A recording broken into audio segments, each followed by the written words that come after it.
Só para falar rapidamente, a Beta House ela tem o propósito de transformar os negócios, principalmente através de uma cultura mais ágil, mais inspiradora, mais conectada à realidade que a gente vive hoje e que a gente vai viver amanhã. E por isso, logicamente, o tema Futuro do Trabalho ele nos chama tanta atenção, a gente estuda tanto, a gente, enfim, faz muito trabalho em cima desse assunto nas empresas que a gente atende, né? Então, acho que a primeira coisa que a gente tem que começar a conversar é justamente por que a gente tem que falar desse tema. Por que esse tema está aqui? Por que no evento do Pacto pela Inovação esse está sendo o primeiro tema a ser trazido? A minha opinião é que as empresas elas são muito ágeis ao reconhecer as mudanças dos seus consumidores. Vocês concordam com isso? Porém, será que essas empresas são tão ágeis assim para reconhecer o quanto que, de fato, as pessoas estão mudando, não só no seu padrão de consumo, mas também na sua forma de trabalhar, também na sua forma de viver, também na sua forma de lidar com o mundo? E aí que talvez haja um grande gap, eu acho que talvez seja aí o motivo pelo qual o futuro do trabalho tem que ser tão mais explorado pelas empresas atualmente, porque justamente esse gap entre como as pessoas vivem hoje, como é que elas se relacionam com todos os assuntos e como é que elas se relacionam com o trabalho. Talvez tenha um gap aí, né?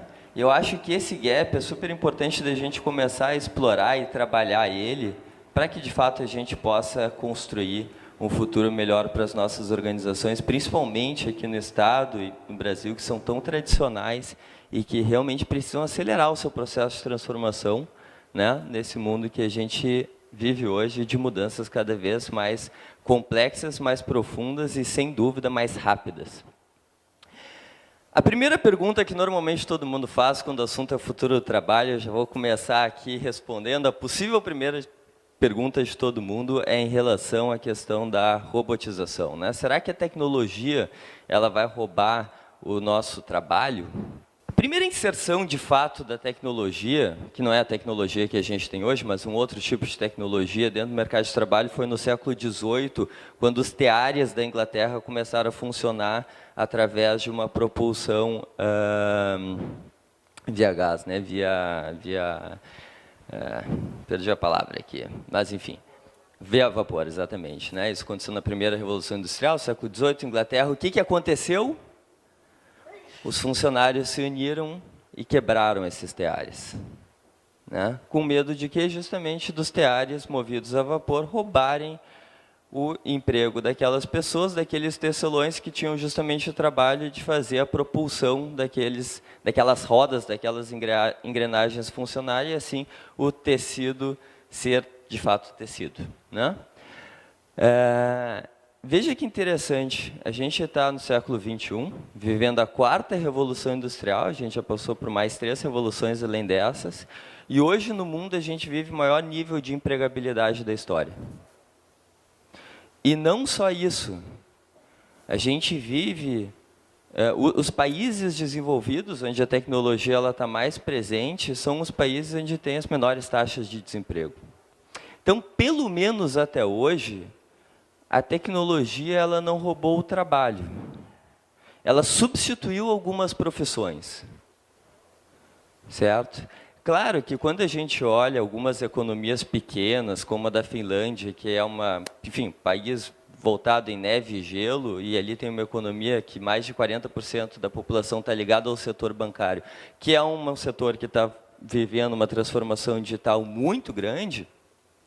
Logicamente, essa é uma economia que ela vai surtir efeitos, e aí daí, por ser uma economia muito voltada a uma determinada economia, ela daí pode ser que perda os trabalhos, e é por isso, inclusive, que ela está experimentando o que a gente chama de renda mínima universal, que nada mais é do que uma doação, de fato, do governo, né, que gera receita através das empresas, através dos negócios que hoje estão muito mais robotizados, como, por exemplo, o setor bancário, e, a partir daí, começa a distribuir na população. Hoje, na Finlândia, são 2.000 pessoas que ganham o equivalente a 650 euros por mês, justamente porque tiveram os seus trabalhos substituídos por tecnologia, até que o governo consiga pensar uma outra forma ou a própria economia, uma outra forma de fazer com que aquelas pessoas passem a ser produtivas de novo. Então, até hoje, é importante notar que a tecnologia ela não substitui o trabalho, ela substitui o emprego, que eu acho uma baita oportunidade para a gente, porque justamente as funções que a tecnologia está exercendo o papel é justamente as funções que o humano não deveria exercer, né? Quer dizer, eu acho que a tecnologia ela está nos dando a oportunidade justamente de fazer com que a gente possa ter uma atividade mais ligada à criatividade, mais ligada ao cognitivismo, mais ligado à psicologia, que é onde, de fato, o ser humano tem muito mais capacidade em relação a máquinas, né?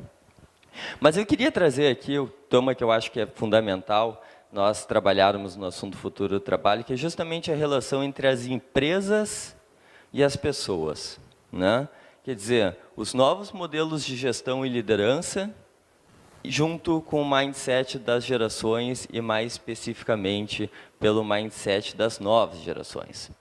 E aí, é importante a gente contextualizar até um pouco da questão econômica, porque a gente está vivendo o que a gente chama de gig economy, coisa que imagino que a grande maioria de vocês aqui sabe o que é, né? E que talvez os que não saibam o que é, eles já utilizaram possivelmente essa gig economy ao vir aqui para a Arena para assistir esse trabalho, né? A gente nota que a era digital ela proporcionou com que várias pessoas começassem a gerar receitas através de outras formas não tão conectadas ao que a gente entendia como trabalho antes, mas muito mais num esquema de gig, em inglês é bico, né?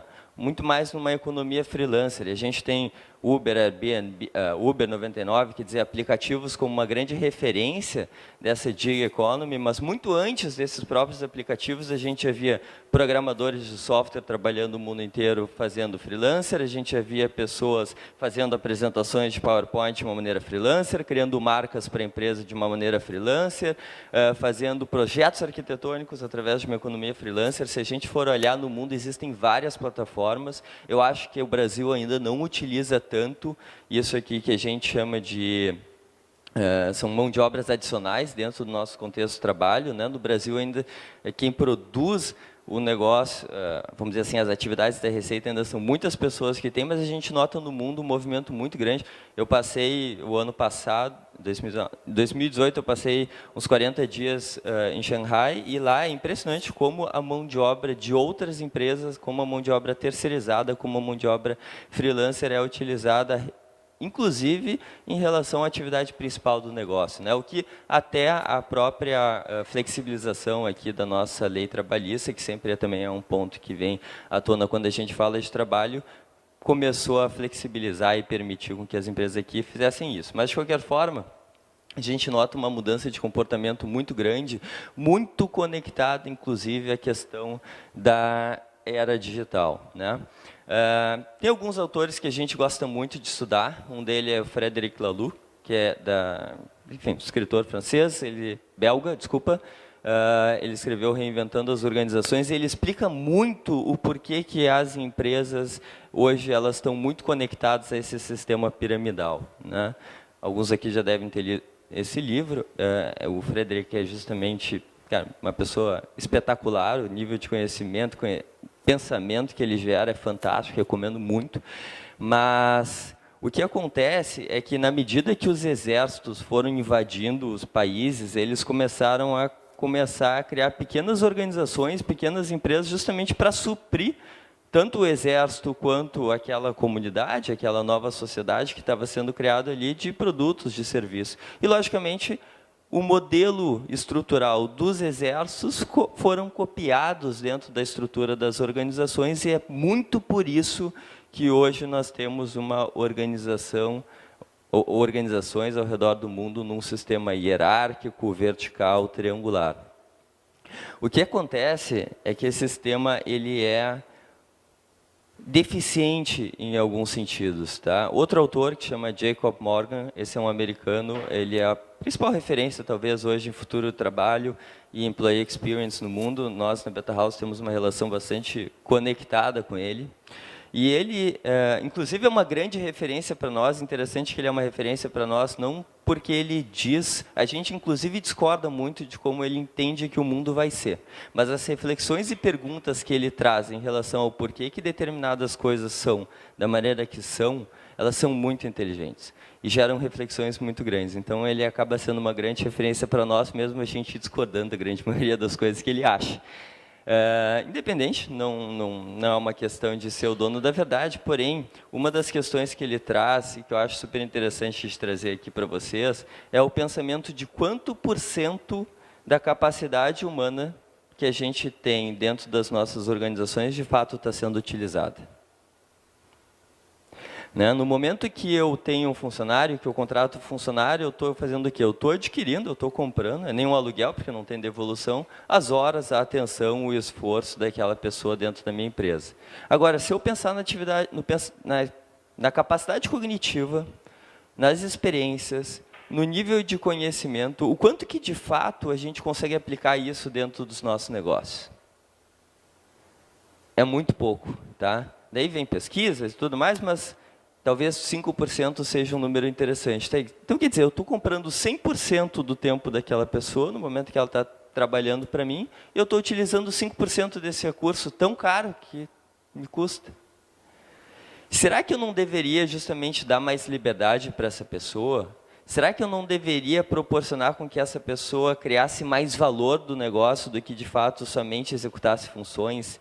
Será que eu não deveria propiciar com que ela tivesse mais conexão com outras partes da empresa, com os nossos clientes, com os fornecedores, etc. E pensando nisso, que começou a se criar um conceito de organizações mais flats, organizações holocráticas, que tem toda uma sistemática completamente diferente de trabalho. Quando a gente vai para um extremo disso, a gente tem as organizações TIL, que são aquelas organizações quase que autogeríveis. Então, a gente nota que é muito interessante. Toda vez que a gente começa a conversar com alguma empresa, a empresa fala que, poxa, eu quero ter uma estrutura mais flat, eu quero diminuir a burocracia, eu quero empoderar meus funcionários, eu quero fazer com que eles sejam incentivados a empreender, eu quero eles trabalhando de uma forma mais dinâmica, mais estratégica. E, de fato, eu acho que o caminho é realmente por aí. Outro assunto super interessante da gente falar é em relação às gerações, e aqui, como o tempo é curto, eu vou trazer principalmente os millennials. E os millennials são uma geração que tem que ser estudada. Pelo simples fato de que, ano que vem, 2020, eles vão ser 50% da força de trabalho mundial, segundo o Fórum Econômico Mundial. E até 2025 eles vão ser 75% da força de trabalho mundial. Quer dizer, hoje a gente tem uma economia muito baseada no trabalho, no pensamento das gerações Baby Boomer e X, E, logicamente, esse pensamento ele reflete como as empresas e a economia acaba rodando. Mas no momento em que eu tenho uma participação cada vez maior dos millennials, e se a gente for pensar que os millennials, isso depende de cada autor, mas eles são os nascidos entre 1980 e 2000, então tem millennial aí de 39 anos, são uma idade justamente que as pessoas estão começando a alcançar a liderança, cargos de liderança em grandes organizações. E no momento que eles estão lá, não só executando trabalho, mas liderando e colocando a sua forma de pensar na organização, aquela organização ela começa a mudar. Então, se a gente quer ter uma boa visão sobre o futuro do trabalho, um bom ponto de partida é a gente estudar os millennials, porque as organizações elas vão passar a ser geridas muito através do mindset dessa turma. Quando a gente olha e faz uma comparação entre os baby boomers, que são as pessoas que hoje estão na liderança da grande maioria das organizações, a gente nota uma diferença enorme em relação aos millennials. Quando a gente fala em centennials, que são os nascidos depois do ano 2000, daí nem se fala, daí a maçaroca aí é grande, é difícil de separar o joio do trigo, mas de qualquer forma vamos se deter aqui a parte mais fácil, até porque já depois a gente vai ter uma sessão de perguntas e respostas, as mais fáceis vêm para mim, as mais difíceis para a Cris Mer, já fica combinado isso agora. Não, de forma nenhuma. Mas a gente nota que os millennials, de fato, eles são muito mais movidos pela causa, pelo projeto. Eles querem ser, a palavra acho que o Alexandre trouxe aqui, né, de agentes de transformação. Eles querem, de fato, dar uma entrega para o mundo. São muito conectados aos projetos, né? Antes a pergunta era, em que empresa que você trabalha? Quando a gente viaja, ou até mesmo aqui no Brasil, a pergunta passa a ser em que projeto que você está trabalhando. Não adianta mais ir para uma organização lá de 200 mil funcionários e fazer a ponta de um processo operacional, que daqui a pouco, inclusive, vai ser a tecnologia que vai fazer. A questão é como eu estou doando e que tipo de impacto eu estou gerando na minha organização. Então, a partir daí, passa a ter uma relação muito diferente de crescimento, né? Aquilo que tinha muito status antes deixa de ser um pouco importante para que o crescimento pessoal, e que se dá através de projetos, a partir de oportunidades e a partir de feedback e capacitação, sem dúvida, começa a tomar uma relevância muito maior. É impressionante também que essas pessoas são muito mais conectadas. O Frederic Laloux e o Jacob Morgan, que eu citei aqui, conversam muito sobre isso nas suas palestras, nos seus speeches, e o grande fato do porquê que as pessoas passaram a trabalhar junto é porque era a maneira delas se comunicarem. A gente precisa estar junto hoje para se comunicar? Aliás, eu acho que a gente se comunica até mais com as pessoas que não estão perto do que com as pessoas que estão perto. Então, por que, teoricamente, que eu tenho que mudar tanto, assim, me locomover tanto para juntar aquelas pessoas? Né? Aí, por exemplo, é um dos pontos que a gente discorda do Jacob Morgan. O percentual de pessoas trabalhando, enfim, home office, não é só home, é beach office, qualquer lugar. Ele acha que vai ser 90% em 20, 30 anos. Eu acho que nós não somos tão apocalípticos assim, a gente é muito pé no chão, a gente é gaúcho, minha família vem do setor industrial, etc. Então eu colocaria, até porque, depois eu vou falar, nós na Beta House a gente se propõe a testar muito daquilo que a gente lê, que a gente entende, e a gente iniciou a empresa propositalmente sem ir no escritório. A gente testou um modelo praticamente todo trabalhando, sendo que o nosso escritório estava aqui. Até porque a gente é bem conectado, bem tech addicted e tudo mais, e tem muitos desafios. E agora a gente está remontando o nosso escritório. Na verdade, o escritório ele continua, mas a gente está dando um puta upgrade porque a gente entende que, de fato, essa conexão ela precisa ser maior. Então, na verdade, o que eu quero dizer é que também todo o processo de transformação ele não é linear. A gente vai lá, testa, volta, ajusta, entende, compreende, né? É um aprendizado que a gente está tendo, mas é super importante a gente ter um olho exatamente para isso e começar a questionar por que será que todo mundo precisa estar no mesmo ambiente a todo momento? Será que a gente não pode flexibilizar isso um pouco mais? A gente está baseado numa relação muito mais transparente, numa relação muito mais verdadeira, inclusive é por isso que as redes sociais hoje estão sendo tão questionadas, a turma está um pouco de saco cheio dessa vida de Instagram, em que todo mundo é... né? Super. A valorização da experiência, a gente sabe que a gente vive na vida, na era da experiência, então, quer dizer, não é só mais o produto que eu estou consumindo, mas sim o como eu estou consumindo esse produto. Isso vale também para o trabalho.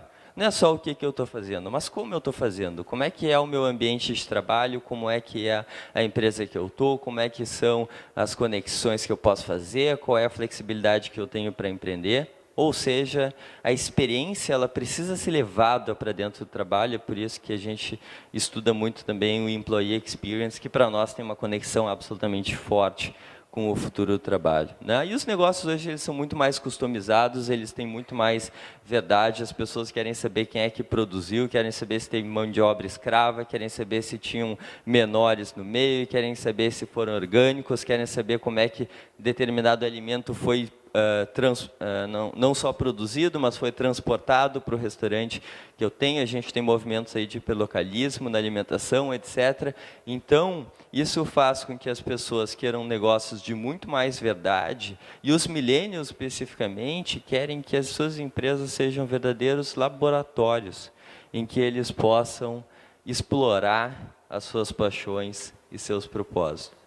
Quanto mais nós conseguirmos transformar as nossas organizações em laboratórios, em que as pessoas possam explorar suas paixões e seus propósitos, a gente vai ser mais atrativo, né? A gente pode falar sobre nível de atratividade, mas, a princípio, mais de 90% das pessoas não estão engajadas com os seus trabalhos no mundo inteiro. Isso é um dado super preocupante. Agora, imagina no momento em que a gente tem as pessoas e os seus padrões de vida, principalmente ligados à mobilidade e tudo mais, sendo aceleradas muito mais do que a maneira de como a gente trabalha. Por isso que a gente tem grandes pessoas, grandes nomes, etc., indo para modelos de empresas mais parecidos com startups, por isso que a gente tem ambientes como esse, isso gera engajamento. A gente precisa entender que aquele sistema tradicional, antigo de trabalho, ele não é mais atrativo para os melhores talentos. Como eu disse para vocês, e aqui eu trouxe não para falar da Beta House, mas realmente citando como exemplos de futuro de trabalho, a gente se pressupõe a testar muitos desses modelos e a gente é super transparente de dizer o que dá certo e o que não dá, pelo menos através da nossa experiência, e a gente vive fazendo ajustes. Primeiro que a nossa equipe ela é totalmente conectada com os valores, totalmente conectados com o propósito, nosso processo seletivo é completamente diferente. A gente, de fato, tem um organograma flat, um modelo holocrático. O local de trabalho são bem inusitados. A gente, volta e meia, trabalha em lugares como barcos, como hotéis. A gente adotou, isso é muito engraçado de falar, porque a gente tem um super escritório que a gente não vai e tal, e hoje o lugar que a turma mais gosta de trabalhar é o salão de festas da casa da minha mãe, na beira da piscina. E a gente vai para lá, né? A piscina acaba não rolando, sempre tem muito trabalho, mas de qualquer forma é um ambiente que é muito mais tranquilo e a gente passa o dia, o comentário puxa, como é leve trabalhar nesse ambiente, por que não? Se tem Wi-Fi, se os dados estão nos nossos computadores, se a gente tem ali uma... Por que a gente tem que ficar debaixo do teto, no ambiente com cara de empresarial, etc. Principalmente nós que trabalhamos várias questões dentro da empresa, a gente precisa respirar, a gente precisa se inspirar. Então, vamos pensar em lugares diferentes também de trabalho. Isso não custa nada, muitas vezes. Dress code é um negócio que nem vou trazer, logicamente. A gente tem uma questão, como a nossa equipe é 100% multidisciplinar, a gente tem antropólogos, a gente tem head de experiência, head de inovação, head de pessoas. Eu sou head de cultura do negócio, meu negócio... Ontem até eu estava dando uma aula na SPM e me perguntaram o que era a base do meu negócio. E eu acho que é a cultura. Todo mundo estava esperando a resposta pessoas, mas eu acho que através de uma cultura e um propósito forte a gente traz as pessoas.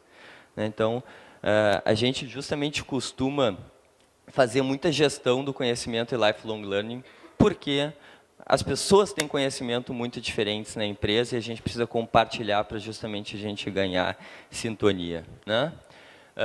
Além disso, a gente se considera beta, a gente se considera em constante evolução e é por isso que justamente a gente se propõe a sempre estar prototipando novas iniciativas, justamente apoiando o empreendedorismo de todo mundo que trabalha com a gente. Para finalizar, o Klaus Schwab tem uma frase que eu gosto muitíssimo, que ele diz que nós estamos a bordo de uma revolução que transformará fundamentalmente a forma como vivemos, trabalhamos e nos relacionamos. Em sua escala, alcance e complexidade, a transformação será diferente de qualquer coisa que o ser humano tenha experimentado antes. E por isso, a reflexão que eu deixo é, será que a sua empresa está realmente preparada para atrair e engajar os talentos do futuro, das novas gerações? Isso aí, turma. Muito obrigado.